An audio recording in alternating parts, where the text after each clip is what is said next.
Y ahora vamos a ver el otro modelito que les había comentado, ¿sí? Modelo entonces considerando que hay dos consumidores, dos productores, dos bienes y dos factores de producción. Este modelo ampliado, digamos, lo voy a profundizar más adelante con otro video, con el libro de Lyon y Walters, que no está como bibliografía básica, pero que ayuda mucho a poder entender un poquito más cómo son los mecanismos de transmisión, digamos, en el equilibrio general y sobre todo la relación que hay entre cambios en los precios relativos de los bienes, en la utilización de los factores de producción o en la intensidad de utilización de los factores de producción y los cambios en los precios relativos de los factores de producción, ¿sí? Así que sobre todo la última parte de este video se va a terminar de entender con el tercer video que les voy a grabar, ¿sí? Entonces, como había adelantado antes, para analizar la eficiencia técnica o la eficiencia en la producción, cuando consideramos que existe más de una empresa, más de un factor de producción y más de un producto, vamos a analizarla de lo más sencillo a lo más difícil, digamos. Primero vamos a considerar el caso de una sola empresa y vamos a analizar, bueno, dentro de esa empresa, qué debería pasar para que los recursos se asignen de forma eficiente, ¿sí? Entonces vamos a considerar primero una sola empresa que produce dos bienes X e Y, que utiliza dos factores de producción, capital y trabajo, y que en esta economía suponemos que se dispone de una determinada cantidad limitada de capital y trabajo, es decir, contamos con determinado stock de capital y determinada cantidad de trabajadores, o sea, las ofertas están fijas, y por lo tanto podemos expresar la restricción de los factores de producción, digamos, de esta forma, ¿no? Diciendo que el capital total, K raya, es igual al capital que se destina a producir Y más el capital que se destina a producir X. Y lo mismo respecto al trabajo. El trabajo total, la cantidad total de trabajadores, L raya, es igual a la cantidad total de trabajadores que se destinan a producir Y, la cantidad de trabajadores que se destinan a producir el bien X. Y podemos considerar dos funciones de producción típicas que nos relacionan, bueno, cuánto se produce de X como una función de la cantidad de capital y la cantidad de trabajo que se destinen a ese proceso, y lo mismo para Y, ¿no? Y es una función G del capital y del trabajo que se destinan a esa industria, digamos, y esto podemos expresarlo con las restricciones de factores de producción que mostramos acá arriba, ¿sí? En vez de decir KI, decimos K total menos K de X, y en vez de decir L destinado a Y, decimos L total menos L de X, ¿sí? Entonces, bueno, eh, ¿cuándo va a asignarse de forma eficiente los recursos dentro de una empresa? Bueno, los recursos se van a asignar de forma eficiente si la producción de uno de los bienes, por ejemplo la de X, es la máxima dado cierto valor de la producción de Y, ¿sí? Es decir, dado determinado valor que puede producir de Y el empresario, entonces va a buscar, con esa restricción, va a buscar alcanzar la máxima producción del otro bien, que en este caso es el X, ¿sí? Entonces, formalmente eso implicaría que nosotros tendríamos la maximización de F de X, perdón, la maximización de X de esta función, ¿sí? Sujeto a esta otra función de producción, ¿sí? Entonces, si la planteamos en forma de lagrangiano, con esta como función objetivo y esta como restricción, tendríamos esta función lagrangiana, ¿no? La función objetivo sería la función de producción de producir el bien X, y la restricción sería que se cumpla con alcanzar determinado nivel de producción para Y, ¿sí? Bueno, y las variables de elección para el empresario serían las cantidades de factores de producción que él contrataría, ¿no? En este caso, capital y trabajo destinados a producir el bien X, ¿sí? Entonces, derivamos respecto al capital, derivamos con respecto al trabajo y derivamos con respecto al multiplicador lagrangiano. Y llegamos a estas 3 CPO igualadas a 0, obviamente. Si ustedes despejan lambda de la primera y de la segunda, van a llegar a esta expresión que está acá. Fíjense que esto que está acá nos dice que la productividad marginal del capital para producir el bien X sobre la productividad marginal del trabajo para producir el bien X tiene que ser igual al cociente de las productividades marginales de ambos factores para producir el bien Y, ¿sí? En otras palabras, fíjense que este cociente de productividades marginales no es otra cosa que la tasa técnica de sustitución del capital y del trabajo, en este caso para producir X, y en este caso la tasa técnica de sustitución de capital por trabajo para producir Y, ¿sí? Que es lo que les escribí acá abajo. ¿Sí? Entonces, esta empresa va a asignar de forma eficientes sus recursos, ¿sí?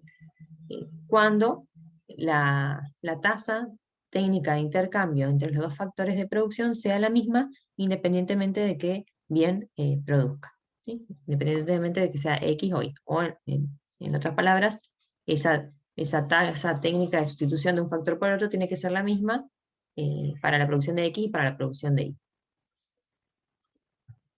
Bien. Espérame un segundito, que se me trabó la compu.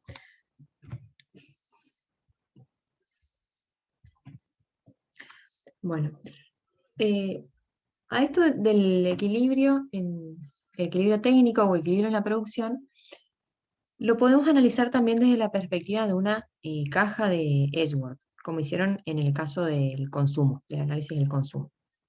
En esta caja de Edgeworth, fíjense que no tendríamos bienes de consumo, sino que las dimensiones de la caja estarían dadas por las cantidades de factores de producción que tengamos, por la oferta, en este caso de capital, y por la oferta de trabajo, ¿sí?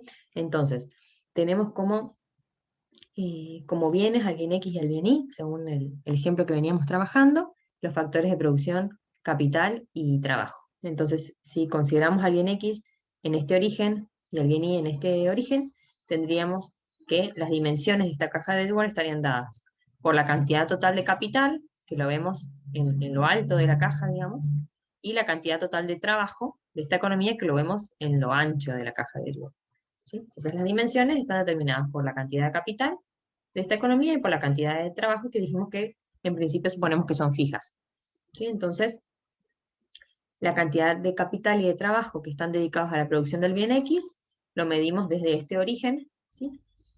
Entonces un punto como A, una asignación de los recursos como A, nos diría que en esta economía se utiliza esta cantidad de capital, ¿sí? Desde 0x hasta acá, para producir X, y esta cantidad de trabajo para producir X, y para entender qué pasa respecto a la producción del bien Y, nos pararíamos en la otra punta de la caja y diríamos que esta cantidad de trabajo se utiliza para producir y esta cantidad de capital, desde 0i hasta esta rayeta, de capital se utilizaría para producir el bien Y, ¿sí?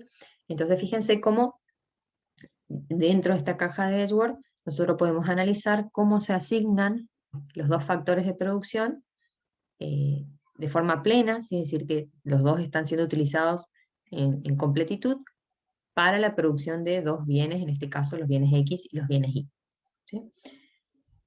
Bueno, cualquier punto dentro de esta caja nos habla de asignaciones que son factibles, ¿sí? Es decir, que son posibles de hacer para la producción de estos dos bienes porque emplean una cantidad de factores que está disponible dentro de la economía. Pero no toda asignación dentro de esta caja es una asignación eficiente en el sentido de Pareto, ¿sí? Eso vamos a trabajarlo un poquitito más ahora.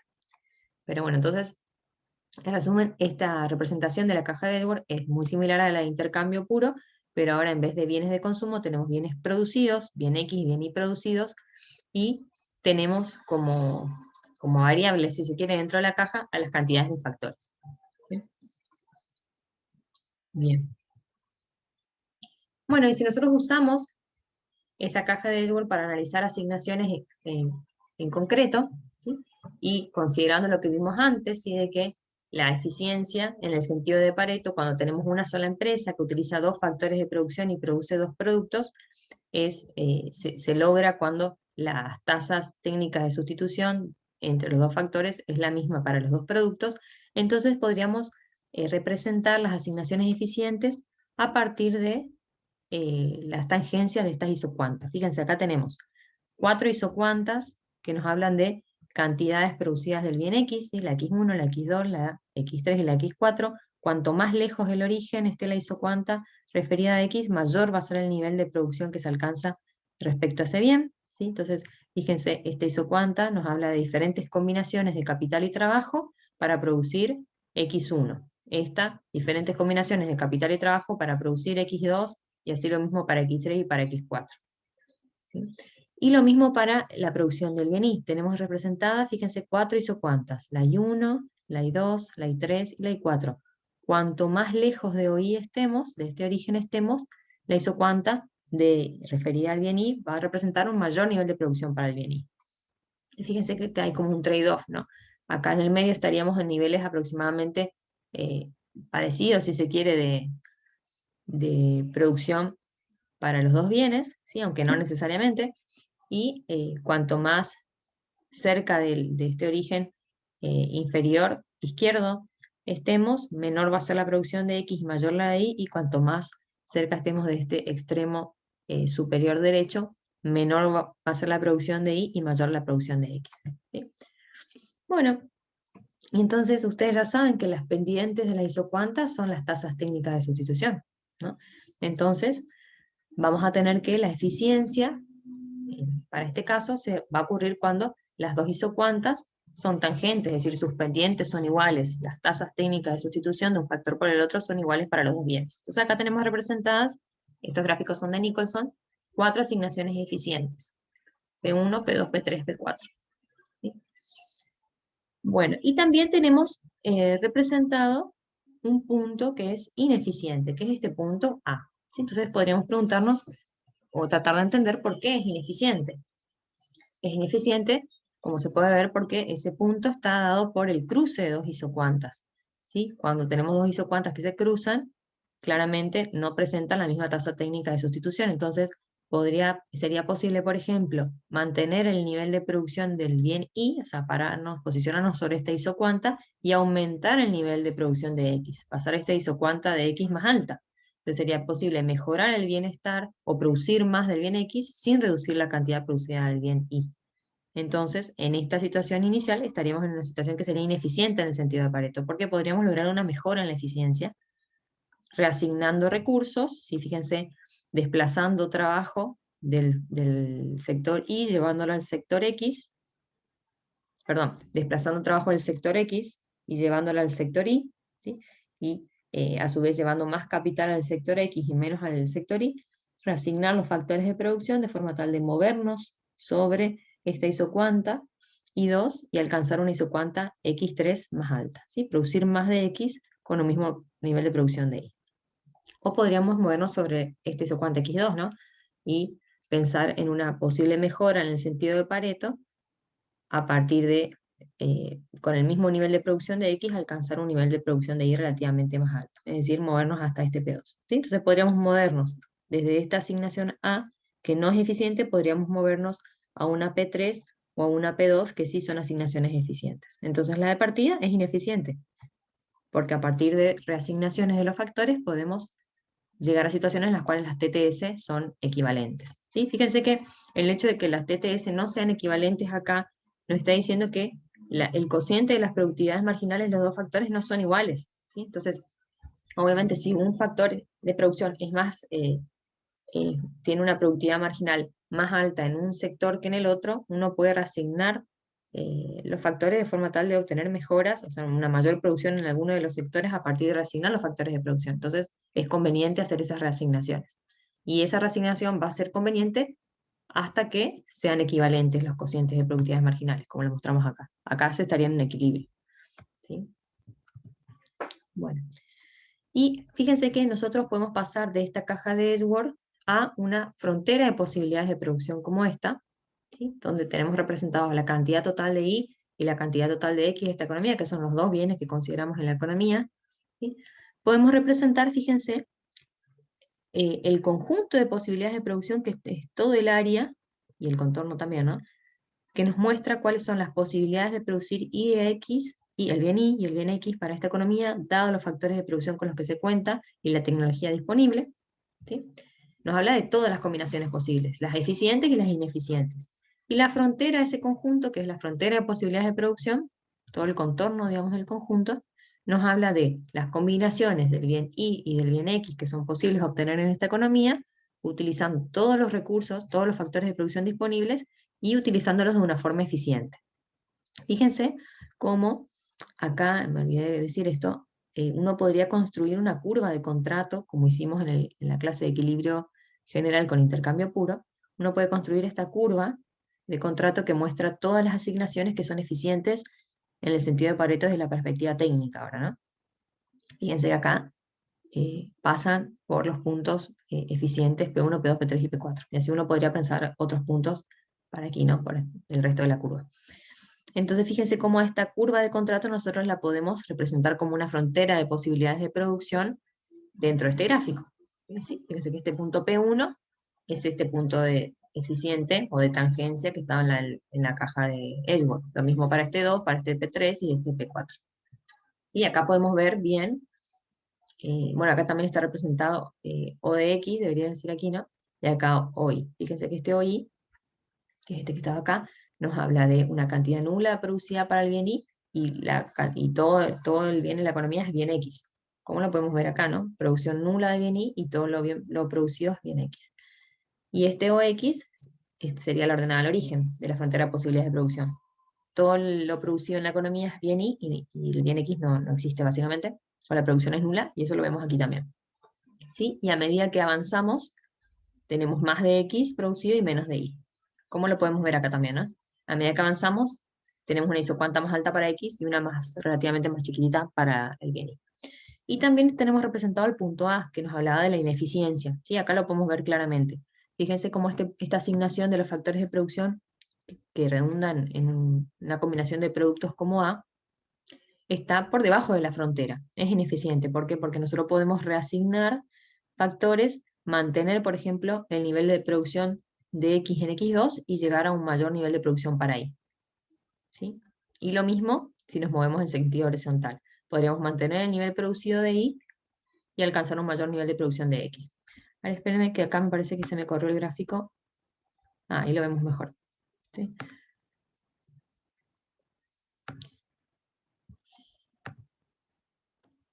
¿Sí? Entonces fíjense, acá nos mantenemos en I2, podemos producir, con la misma cantidad producida de I2, si reasignamos recursos, podemos alcanzar un nivel de producción de X más alto que es este X3.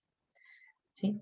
Entonces, claramente esta es una asignación ineficiente. Todas las asignaciones que están por debajo de la frontera son ineficientes. Son factibles, pero son ineficientes. Solo las que están sobre la frontera, que son también las que están en la curva de contrato, son eficientes desde la perspectiva técnica. ¿Sí?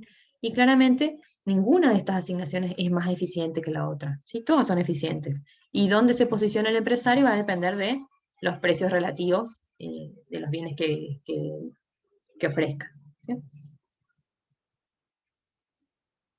Eh, bueno, entonces, como para cerrar este primer caso de una empresa que produce dos bienes y con dos factores de producción, fíjense que la empresa va a decidir, va a maximizar, digamos, su beneficio y va a asignar de forma eficiente sus recursos cuando se posicione en alguno, cuando se posicione sobre su curva de contrato. ¿Sí? ¿En qué punto se va a posicionar? De vuelta depende de los precios relativos de los bienes y eso lo vamos a ver un poco más adelante. Bueno, acá tienen de vuelta para repasar la definición de conjunto de posibilidades de producción, ¿sí? O la frontera de producción. Bueno, el conjunto de posibilidades que sería todo el área, ¿sí? Incluida la frontera, la propia frontera. Y acá tenemos un concepto que se me pasó a explicar, que es el de la pendiente de esa frontera de posibilidades de producción, ¿no? Que es la tasa marginal de transformación. ¿Sí? Que es, fíjense que esa tasa nos muestra simplemente cómo es posible intercambiar un producto por el otro desde la perspectiva técnica, utilizando todos los factores que existen en la economía y utilizándolos de forma eficiente. ¿Sí? ¿Cómo es posible cambiar X por Y utilizando todos los factores de trabajo y capital de esta economía? ¿Sí? Es decir, sin dejar recursos ociosos y utilizándolos de forma eficiente. ¿Sí? Es decir, que de forma tal que sus TTS sean iguales en la producción de X y de Y. En otras palabras, ¿a qué es equivalente la tasa marginal de transformación o tasa de transformación del producto, la llama Nicholson? Bueno, ustedes la pueden calcular considerando que como la oferta de los factores de producción está fija a lo largo de toda esta curva, el costo total asociado con producir eh, los diferentes niveles de producción de X y de Y, como la oferta de los factores está fija, el costo total va a ser el mismo. Entonces uno puede, considerando cómo cambia ese costo total, ¿sí? Calcular como el diferencial total del costo total, y así va a llegar a esta expresión para la formulita de la pendiente de la frontera de posibilidades de producción. ¿Sí? Que es que simplemente esta pendiente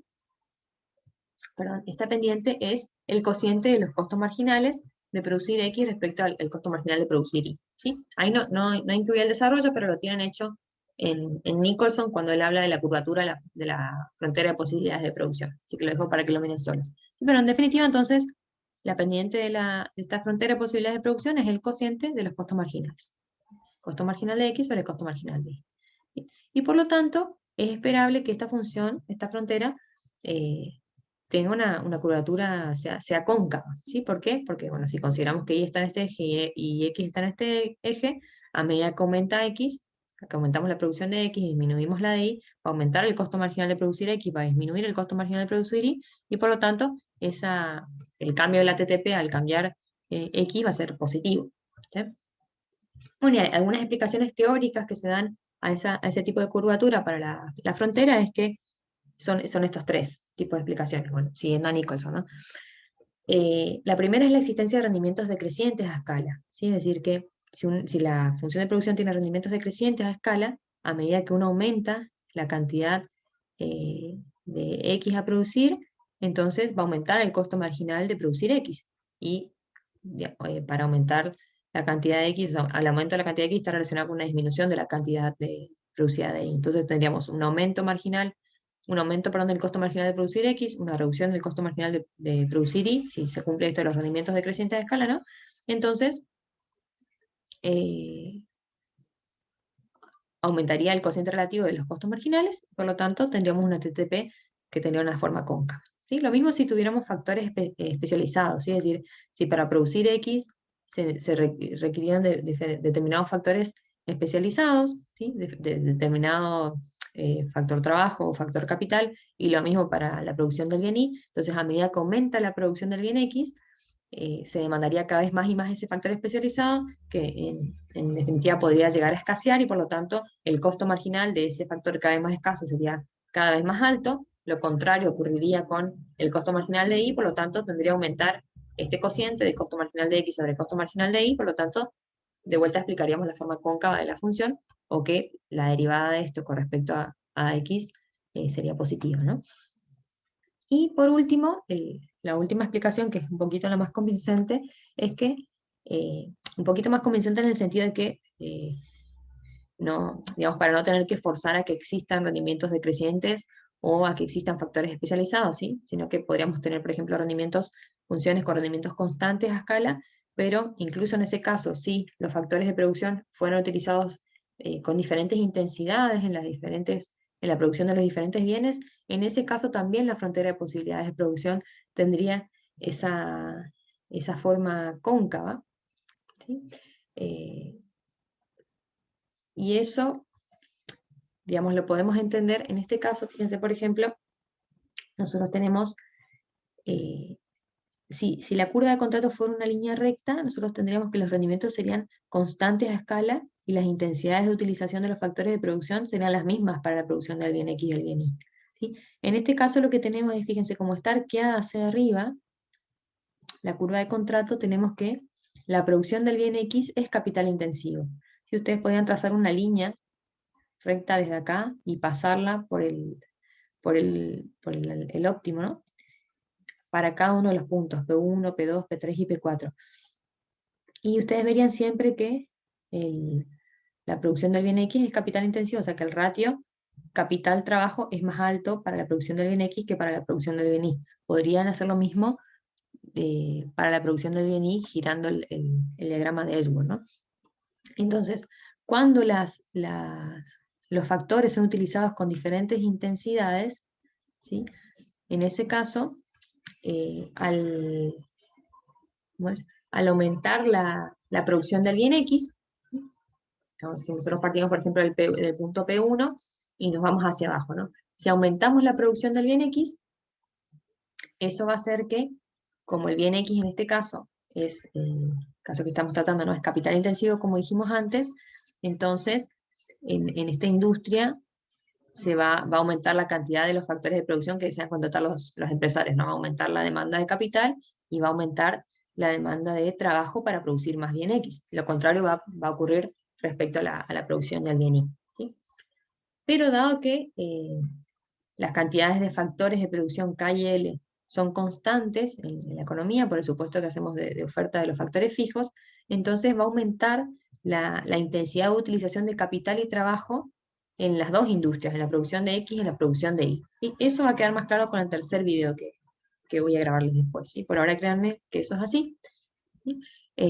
Y por lo tanto, al aumentar la intensidad de utilización de capital sobre trabajo, o sea, considerar el cociente capital sobre trabajo, por lo tanto, la productividad marginal del capital va a ser más chiquitita, ¿sí? La productividad marginal del trabajo va a ser más elevada, y por lo tanto, el costo marginal del capital, eh, o el costo marginal, perdón, de producir el bien X va a ser más elevado, y el costo marginal de producir el bien Y va a ser menor. Por lo tanto, vamos a estar explicando que aumenta el cociente de costo marginal de X sobre el costo marginal del bien Y, y así esa es otra forma de explicar esta forma de curvatura, ¿no? Entonces, de vuelta, si ustedes miran a Nicholson, él les presenta una explicación como gráfica, que también pueden leerla como para entender, digamos, pero el argumento que les daba yo está en el libro de Lyers y Walters, y, y bueno, y va a quedar mejor entendido cuando les grabe el tercer video, ¿sí? Que donde tenemos algunas herramientas más como para poder entender cómo cambia la intensidad de utilización de los factores a medida que producimos más de un bien y menos del otro, ¿sí? Pero en síntesis sería entonces pensar que cómo cambian las demandas de los factores a medida que cambiamos las producciones, ¿no? En este caso hacíamos el ejemplo de que aumenta la cantidad demandada de X, o sea que vamos hacia abajo en la frontera de posibilidades de producción de P1 hasta P3, por ejemplo, ¿sí? O sea, se aumenta la producción de X y disminuye la de una economía, obviamente en el sector X se va a demandar más de todos los factores, más factor capital y más factor trabajo, ¿sí? Pero siempre hay que tener en cuenta que se tiene que cumplir con la restricción de recursos que hay en esa economía, que es que la cantidad total de capital es esta y la cantidad total de trabajo es esta, y no se puede cambiar eso, ¿sí?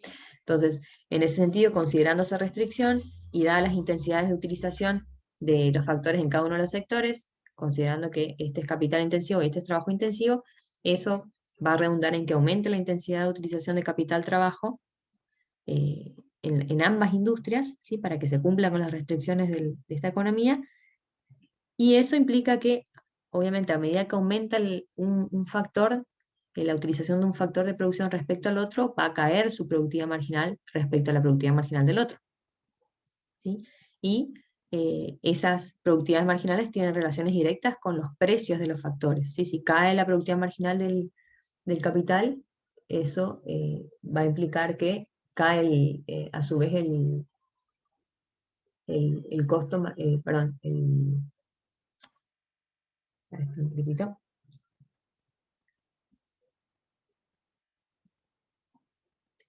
Decíamos sí, que caía la productividad marginal del capital y aumentaba la productividad marginal del trabajo, ¿sí? Eso tiene una relación, perdón, con los precios relativos de los factores, ¿sí?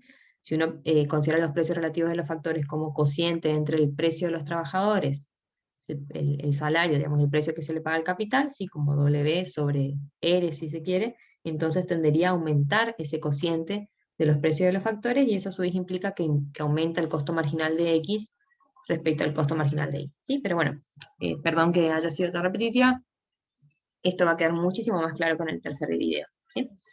Es simplemente una de las formas de explicar la curvatura de la frontera de posibilidades de producción.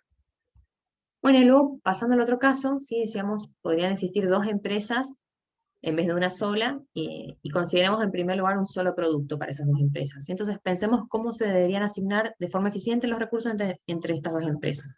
Suponemos entonces dos empresas que producen un bien X y que disponen de dos tipos de factores, capital y trabajo, ¿sí? Donde los factores de vuelta están limitados en esta economía, o sea, las ofertas son fijas. Entonces, en este caso, fíjense que la asignación de los recursos entre esas dos empresas va a ser eficiente técnicamente si la producción de este bien X es la máxima posible, dada la cantidad de factores de la que se disponen, independientemente de en qué empresa se produzca, ¿sí? Es decir, a nivel global, si se quiere, la eficiencia va a darse cuando se respetan las restricciones de recursos, de factores que se disponen, y se alcanza la máxima producción de X posible, ¿sí?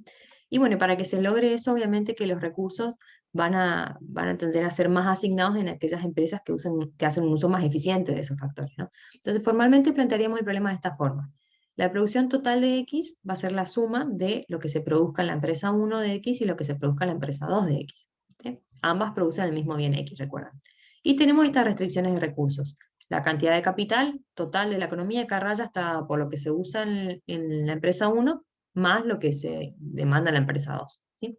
Y la oferta total de trabajo va a ser igual a la demanda de trabajo en la empresa 1 y la demanda de trabajo en la empresa 2. ¿Sí? Es decir, los mercados de factores de producción tienen que estar en equilibrio, no se puede demandar más factor de capital de lo que se ofrece, básicamente.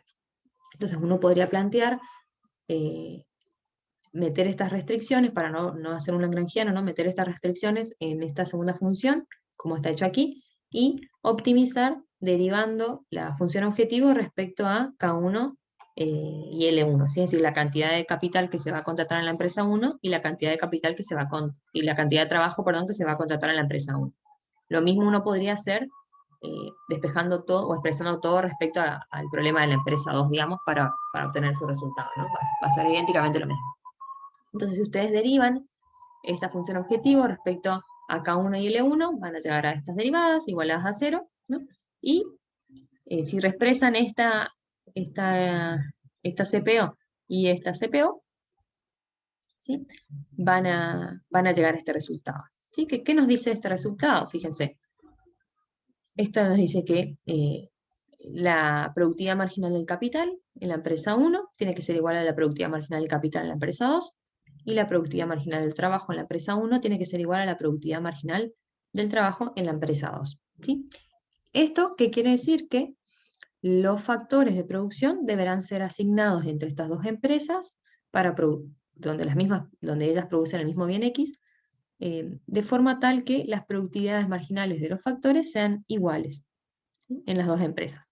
¿Sí? Entonces, cuando ocurra eso, la asignación va a ser eficiente en el sentido de Pareto desde la perspectiva técnica. Y por último, podemos ampliar un poquito el modelito y considerar de vuelta dos empresas, pero dos productos, como habíamos hecho antes. ¿Sí? Y para eso, bueno, consideramos que producen los productos X1 y X2, ¿sí? Y vamos a usar, en vez de funciones de producción, fronteras de posibilidades de producción, porque estamos hablando ya de dos productos.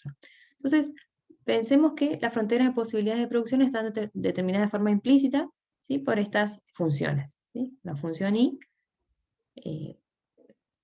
de I sub 1, donde I hace referencia al producto, ¿no? El producto 1 o el producto 2, es una función de X. ¿Sí?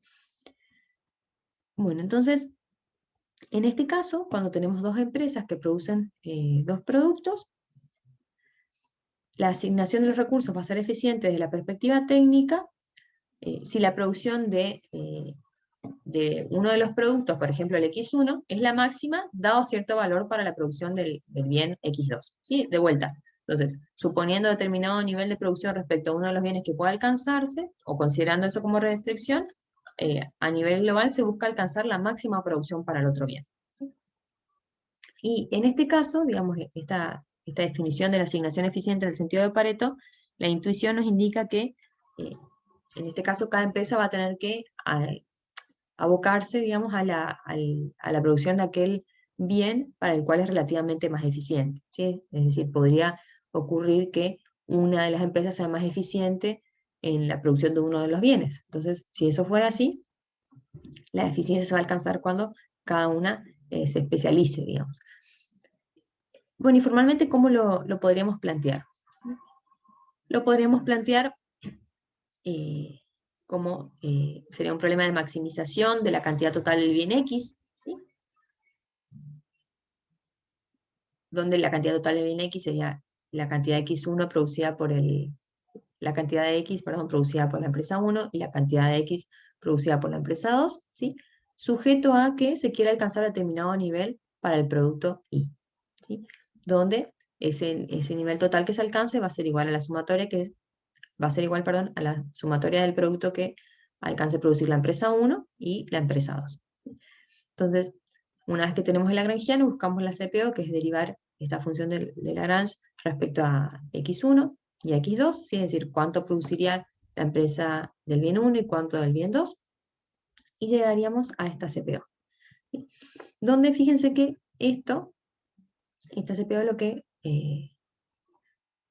nos indica, fíjense de vuelta para no confundirse, digamos que esta no es una función de producción, sino que es una frontera de posibilidades de producción. Así que nos relaciona cuánto se puede producir de Y según diferentes valores de X. ¿Sí? Digamos, si volvemos para atrás, estaría representando esta frontera. ¿Sí? Una función de Y X, siendo los dos productos. ¿Sí? No es un producto y un insumo, sino que los dos son productos. ¿Sí? ¿Sí? Entonces sería, replanteando un poco por si hubo alguna confusión en mi explicación, buscarían maximizar la empresa, obtener la máxima cantidad de X dado cierto valor de Y. ¿Sí? Es decir, por ejemplo, dado que la empresa puede producir, las dos empresas pueden producir este nivel de este nivel de Y, perdón, buscarían alcanzar la máxima cantidad de X. En ese caso se posicionarían en un punto como P3, digamos. ¿Sí? A eso estamos haciendo referencia. Entonces, esta CPO, entonces formalmente, eso sería equivalente a maximizar la cantidad total de X, donde X es la cantidad de X producida por cada una de las empresas, X1 más X2, dado que se quiere alcanzar este nivel de Y, donde la cantidad de Y que se alcanza es la sumatoria de Y de la empresa 1 y la de la empresa 2. Y bueno, entonces la CPO, esto hace referencia a la pendiente de la frontera de posibilidades de producción. ¿Sí? Esta CPO nos dice que las pendientes de la frontera de posibilidades de producción de cada una de las empresas tienen que ser la misma. ¿Sí?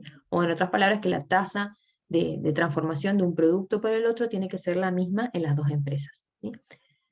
Para que se alcance la eficiencia técnica. ¿Sí? Entonces eso lo podemos ver en estos gráficos. Acá tenemos dos fronteras de posibilidades de producción. Fíjense, tenemos el caso de dos empresas que producen automóviles y camiones. Entonces, como están dibujados, acá podemos ver claramente que la empresa A es más eficiente en la producción de automóviles, porque fíjense que la ordenada al origen, si la empresa destinara todos los recursos a producir automóviles, alcanzaría este nivel total de automóviles y no tiene tantas ventajas en la producción de camiones, ¿sí? Porque fíjense que la abscisa al origen está próxima a 50, digamos, en comparación con lo que hace la empresa B. La empresa B, si destinara todos sus recursos a producir automóviles, produciría un poquito más de 100 automóviles, y si destinara todos sus recursos a producir camiones, produciría mucho más que la empresa A, ¿no? Digamos, esta cuenta con una ventaja comparativa en la producción de camiones y esta una ventaja comparativa en la producción de automóviles. Entonces, fíjense que en este caso, para los que están graficados acá, la asignación de los factores de producción no es eficiente, porque esto nos está indicando que si la empresa quiere producir un camión más, tiene que dejar de producir dos automóviles. ¿Sí? Y en este caso, la empresa puede producir un camión más, reduciendo la producción de automóviles en una unidad. ¿Sí? Entonces se podrían realizar reasignaciones de los factores de producción de forma tal que, por ejemplo, si yo dejo de producir un automóvil acá, en esta empresa, produzco un automóvil menos, es decir, paso a producir 99 automóviles, voy a alcanzar 51 camiones, y si ese factor de producción lo desplazo de esta empresa a esta otra empresa, podría obtener 2 automóviles más por la TTP, ¿sí? Si se reasignaran los factores. Entonces podría alcanzar a nivel global una mayor producción de automóviles, dejando inalterada la producción de camiones. ¿Sí? ¿Por qué? Porque esta empresa tiene una ventaja comparativa en la producción de los autos. Entonces, bueno, en definitiva, como las TTP no son iguales, las tasas a las cuales pueden transformar un bien por el otro, entonces no estaríamos en una situación de eficiencia técnica. ¿Sí? Para que se alcance la eficiencia técnica, ambas empresas deberían presentar la misma TTP. ¿Sí? En este caso, como decía que la primera, la eficiencia se va a alcanzar en un punto para el cual esta empresa A se va a dedicar más a la producción de automóviles y esta empresa B más a la producción de camiones. ¿Sí? Ese ajuste va a ir ocurriendo, es decir, como que acá vamos a ir subiendo sobre la frontera y acá vamos a ir bajando hasta que las TTP sean iguales y ahí estemos en un equilibrio, desde la perspectiva de la producción. ¿Sí? Bueno, y con esos tres casos, entonces, nosotros cubrimos lo que hace referencia a la eficiencia, lo que hace referencia a la eficiencia técnica, ¿sí? Entonces, es básicamente analizar cómo tienen que asignarse los factores de producción en la empresa o entre empresas, de forma tal de alcanzar asignaciones que sean eficientes en el sentido de Pareto.